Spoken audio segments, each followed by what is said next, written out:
നമസ്കാരം, ഞാൻ പ്രസന്നൻ പണവം. രാമനാട്ടിൽ നടക്കുന്ന സ്വാഭിമാൻ സംഗമത്തെക്കുറിച്ച് രണ്ട് വാക്ക്. കഴിഞ്ഞ വർഷം രാമനാട്ടുകരയിൽ ആരംഭിച്ച ഒരു ഹൈന്ദവ സമ്മേളനമാണ് ഹിന്ദു സ്വാഭിമാൻ സംഗമം. രാമനാട്ടുകര ധർമ്മജാഗരൺ സമന്വയ വിഭാഗിന്റെ ആഭിമുഖ്യത്തിൽ ഈ വർഷവും പൂർവാധികം ഭംഗിയായി ഈ ഹൈന്ദവ സമ്മേളനം നടത്തുവാൻ നിശ്ചയിച്ചിരിക്കുകയാണ്.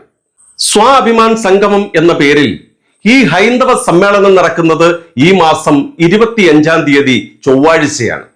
ഈ പ്രാവശ്യത്തെ സമ്മേളനത്തിന് ഒരു പ്രത്യേകതയുള്ളത് വണ്ടൂർ ആഞ്ജനേയ ആശ്രമത്തിൽ നിന്നും പുറപ്പെടുന്ന ശ്രീരാമ രഥയാത്രയ്ക്ക് സ്വീകരണവും കൂടി ഇതോടൊപ്പം നടക്കുന്നു എന്നുള്ളിടത്താണ്. ഹിന്ദുവിന്റെ സ്വാഭിമാനം വീണ്ടെടുക്കുവാൻ ഉതകുന്ന ഏതൊരു സൽപ്രവൃത്തിയെയും അത് പ്രോത്സാഹിപ്പിക്കേണ്ട ഒരു കാലഘട്ടത്തിലൂടെയാണ് നാം കടന്നുപോയിക്കൊണ്ടിരിക്കുന്നത്. സ്വാഭിമാനം നഷ്ടപ്പെട്ട ഹൈന്ദവ സമൂഹം നമുക്ക് മുന്നിൽ ഇനി എന്ത് എന്ന് പകച്ചു നിൽക്കുമ്പോൾ സനാതന ധർമ്മികളായ ഋഷീശ്വരന്മാരിൽ നിന്നും പകർന്നു കിട്ടിയ ഉൾവിളിയിൽ നിന്നും രൂപം കൊണ്ട ഇത്തരം സത്കർമ്മങ്ങൾക്ക് സർവാത്മന നമ്മൾ ഓരോരുത്തരും പിന്തുണ നൽകുകയാണ് വേണ്ടത്.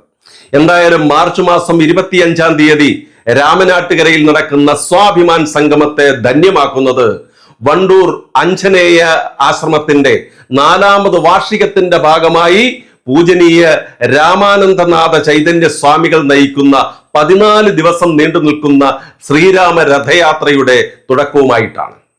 കേരളം, കർണാടക, തമിഴ്നാട് എന്നീ 3 സംസ്ഥാനങ്ങളിലെ ഏതാനും ജില്ലകളിൽ ഉള്ള പുണ്യസ്ഥലങ്ങളിലൂടെ കടന്നു പോകുന്ന ശ്രീരാമ രഥയാത്രയുടെ ആദ്യ ദിവസം രാമനാട്ടുകരയിൽ നടക്കുന്ന സ്വാഭിമാൻ സംഗമ വേദിയിൽ അത് ചിലവഴിക്കുന്നു എന്നുള്ളിടത്താണ്. ഈ സ്വാഭിമാൻ സമ്മേളനത്തിനും അതിലേക്ക് എത്തുന്ന രഥയാത്രയ്ക്കും എല്ലാവരുടെയും എല്ലാവിധ സഹായ സഹകരണവും ഉണ്ടാകണമെന്ന് അഭ്യർത്ഥിച്ചുകൊണ്ട് നിർത്തുന്നു. നന്ദി, നമസ്കാരം, വന്ദേ മാതരം.